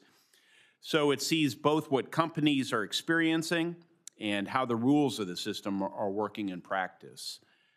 If confirmed, Mr. Haines, what are a few concrete things you would build or change inside INA to sharpen ITA's China work? For example, specific analytic products, priority sectors, or support for trade agreement enforcement? Thank you, Senator. The most current concrete example I could provide you, again, is our current work on mapping critical mineral supply chains. I mean, this is the main trade issue in the U.S.-China trading relationship, and one that the President and Secretary Lutnick are laser focused on solving. Currently, we are providing mapping information for all 54 minerals. We're really focusing on the processing and refining side of the equation, given that In that sense, China dominates the supply chains there. And we're going to continue to work with the White House-led investment committee to ensure that we not only understand those supply chains, but are able to secure them and thus secure a number of different sectors that are downstream that require these critical components. So if confirmed, that would be one of my main focuses, is to continue that work and help to secure the supply chains. Well, since your point of emphasis is on critical minerals, maybe you could speak to this. I've advocated for a number of years running that our country develop a national economic security strategy. This would be an analog to our national defense strategy. It's a subset of an economic security strategy would be a strategy for critical mineral resilience and sourcing on an ongoing basis. Might INA play a role in development of a written strategy subject to scrutiny, but ultimately some measure of consensus around what the policy is, so that we could develop a policy that would endure beyond this administration, just as we do through a national defense strategy? Yes, sir, Senator. I would imagine that any strategy like that would probably be White House-led, like a national security strategy, national defense strategy. And if something like that were to come into existence, I would imagine that we would absolutely be asked to provide support in developing that. And if it does come to fruition, and I'm confirmed, would be delighted to do so. Well, great. Well, I hope we'll have an opportunity to work together on that broader matter, which I agree would have to come from the White House. I know they're listening, so I thought I'd bring it up. But I expect that I will be supporting your nomination, and thank you for answering my questions. Chairman? Senator Rosen. Well, thank you, Mr. Chairman, and thank you to the witnesses here for taking us to space and a little bit more, we'll say Nevada-specific, because we have a proud graduate of University of Nevada, Rena, here, who knows lots about critical minerals in our state and tourism in our state. And I fully support working on a national strategy, because Nevada, of course, has some of the largest critical mineral deposits in the country. And so we are very mineral rich, as you know, and thank you for being here. But I'm going to focus a little bit on tourism. I'm going to bring us down to earth and ask about my travel and tourism work and some of the bills that we've had. Because in 2023, I had a bipartisan bill, the Omnibus Travel and Tourism Act, was signed into law, and that bill created a position of Assistant Secretary of Travel and Tourism at the Department of Commerce. The new position is the first tourism dedicated assistant secretary in the United States, and among other matters is responsible for setting annual visitation goals, creating whole-of-government strategies to ensure that visitation goals are met, establishing interagency coordinations to support U.S. tourism, which I would argue is in the top economic driver of every state in our great nation. This new office will also play an essential role to reducing barriers to travel and leveraging new technologies to make travel safer and more efficient. However, despite the critical importance of this role, especially as the tourism industry continues to face significant challenges amid global uncertainty, the position remains vacant. Moreover, there's currently no Deputy Assistant Secretary for Travel and Tourism in place either. As a result, the National Travel and Tourism Office is led today by an acting Deputy Assistant Secretary, further underscoring the leadership gap in the space. And so it all means that tourism remains a sub-office, although critical to our national economy, remains a sub-office overseen by the Assistant Secretary for Industry and Analysis, position for which you are nominated, rather than by a new Assistant Secretary dedicated solely to focusing on the ecosystem. And it is an ecosystem. It's weather, it's infrastructure, it's workforce, it's broadband. We could go on, but someone who really focuses on this strategy for our economic growth. So Mr. Haines, fully implementing the Omnibus Travel and Tourism Act, filling these key leadership roles are essential to strengthening our travel and tourism sector, our business sector. So can you speak to the importance of prioritizing travel and tourism, the substantial benefits the tourism industry provides, the economic impact tourism, business travel provides, and how will you support that if confirmed, and until such time we can get an Assistant Secretary for Travel and Tourism? Thank you, Senator Rosen. I knew I could expect a good, robust travel and tourism question from you in the great state of Nevada. You lived in Nevada long, so you know how to even say Nevada. Thank you. Yes, ma'am. So a lot to unpack there. Well, first, you'll be happy to know that our Deputy Assistant Secretary for Travel and Tourism is going to start in January. Rob O'Leary, he's going to be absolutely excellent. We're excited to have him, and he will be spearheading a lot of the important work that you just highlighted. Come bring him to our office to meet our team, please. Yes, ma'am. I would love to have the same invitation as well, if possible. Yes, absolutely. I would say three things that I would be focused on to boost travel and tourism. Number one would be to modernize the Survey for International Air Travelers program, which is housed within NTTO. It's currently done by hand. We have only been able to get about 100,000 surveys of international visitors a year, well short of the 1% mandate by this committee. We just put out a competitive bid a few months ago to digitize and automate that, hopefully getting more robust insights into travel and tourism trends and be able to capture a larger data set. And through that, be able to come up with better strategies at a more granular level to attract visitors. The second piece would be we're rolling out a new tool this month, hopefully, and if confirmed, I would love to come talk to you about that. And it is going to be a 50-state travel and tourism competitiveness matrix, to where we currently understand where the United States fits in terms of global travel and tourism competitiveness. This would be able to say, the state of Nevada hypothetically ranks number 9 in attractiveness because they love the gaming, the food, the entertainment.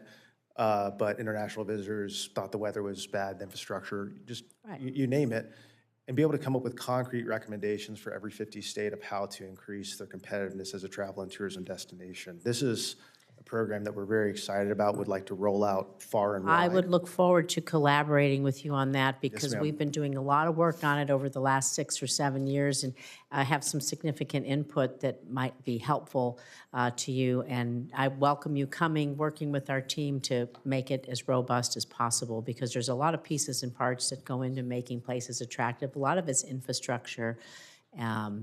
And so there's a lot to talk about there. So I appreciate that. Yes, ma'am, Senator Rosen. And on the Assistant Secretary piece, obviously, only the President can nominate someone. I will say with the, let's say, bureaucratic minutia, the authorization is well recognized. I know that Secretary Lechnick puts a high value on that.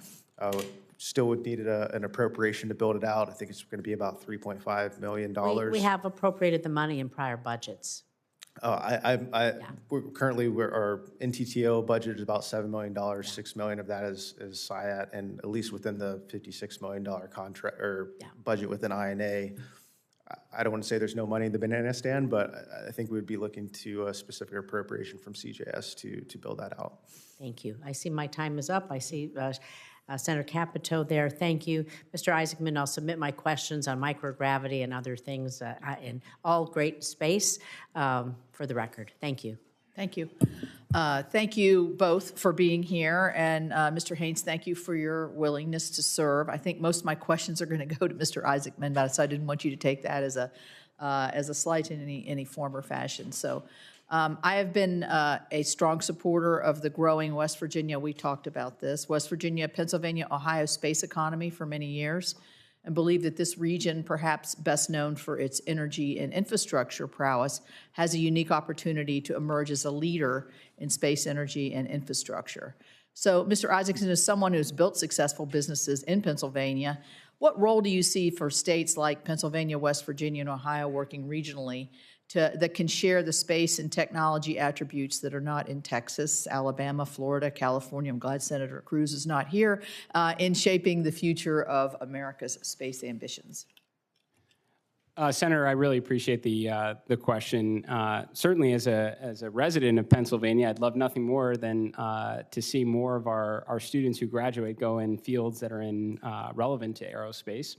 But I've said many times, I mean, in order to deliver on NASA's world-changing mission, it's going to require contributions from the best and brightest around the nation.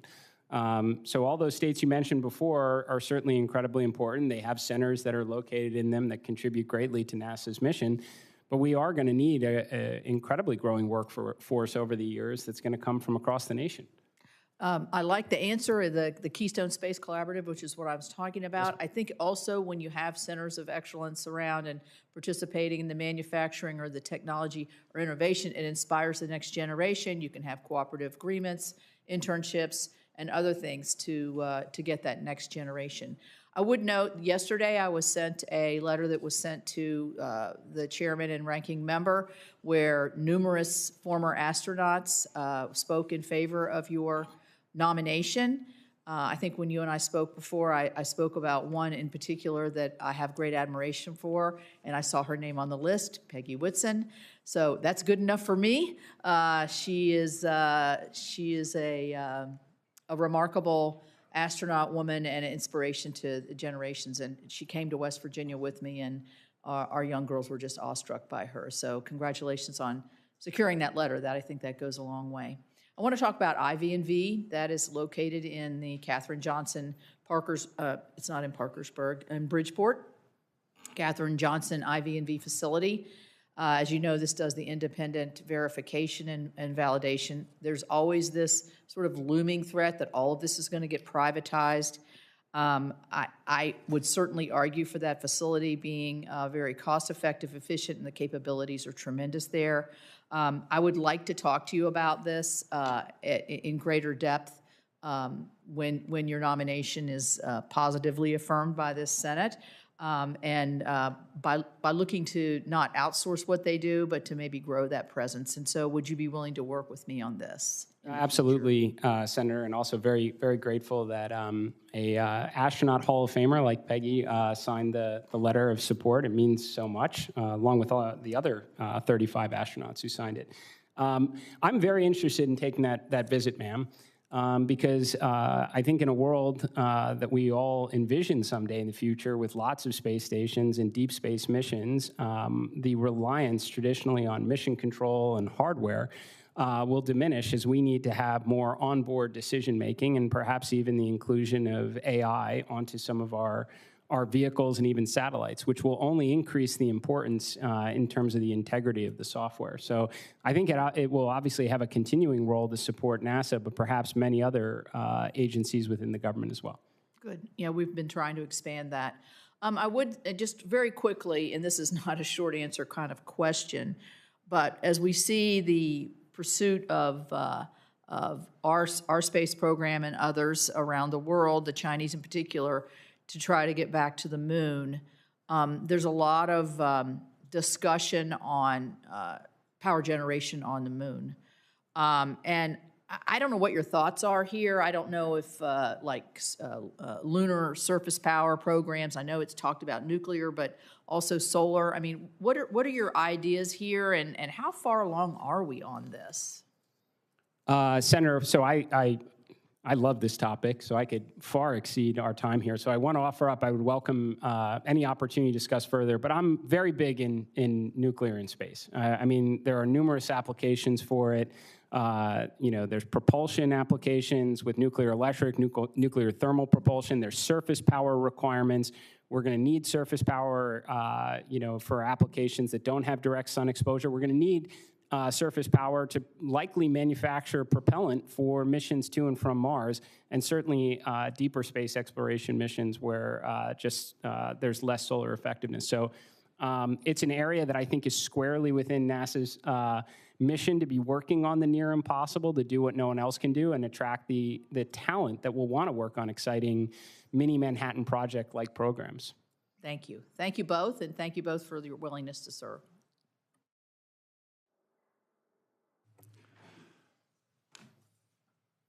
Thank you, Senator Capito. Let me start with Mr. Haines. I appreciate we followed the discussions around critical minerals, I want to make sure that we emphasize that's a bipartisan effort. I think the coordination and continuity of programs, there's not a pendulum going back and forth between administrations, focusing on the access to capital, workforce training. We are woefully behind, not just China, but many of our allies in terms of how we find that workforce. So I won't rebuild that or litigate that discussion. Just only want to emphasize it is bipartisan. This is something that should be a high priority. I do want to talk a little bit about some of the things, telecommunications, cyberspace, AI, quantum technologies.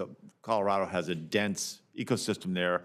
And I think especially along with AI, quantum has, it's a field of intense competition between the United States and our rivals, our adversaries.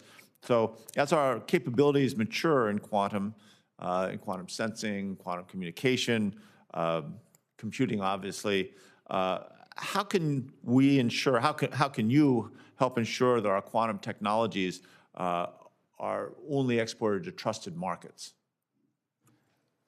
Thank you for that, Senator, question. Or sorry, thank you for the question, Senator.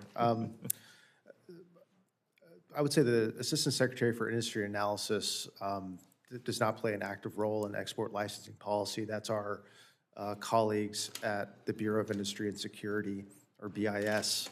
I will say that we have and will continue to engage actively with industry to see where those markets exist and also understand the national security implications of those technologies, where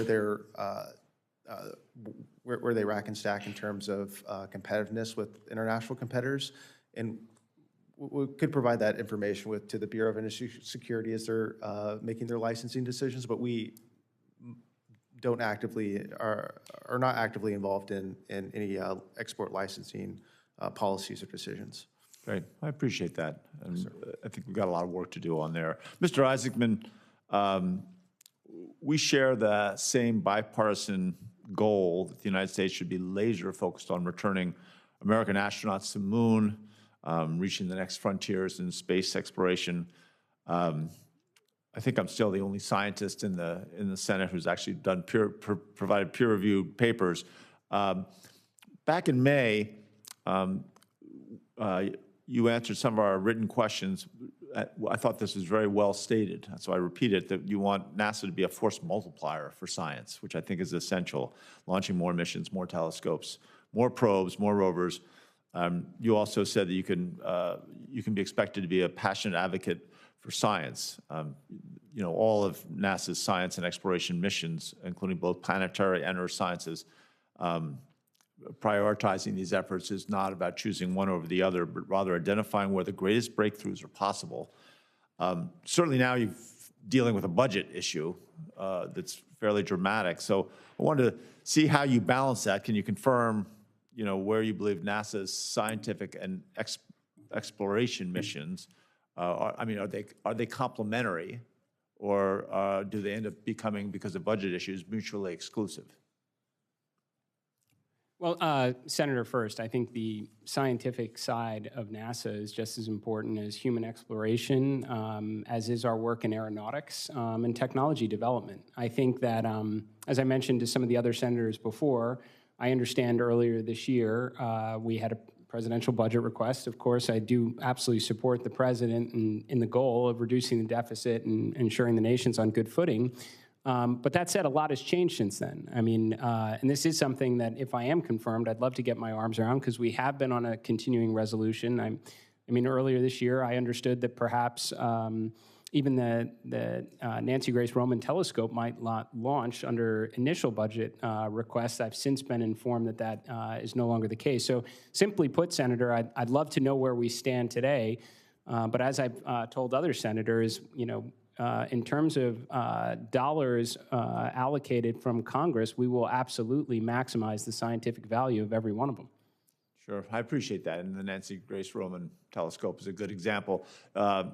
Is Goddard Space Flight Center in a similar position in terms, I know that they're looking at certain potentially draconian changes to their budget?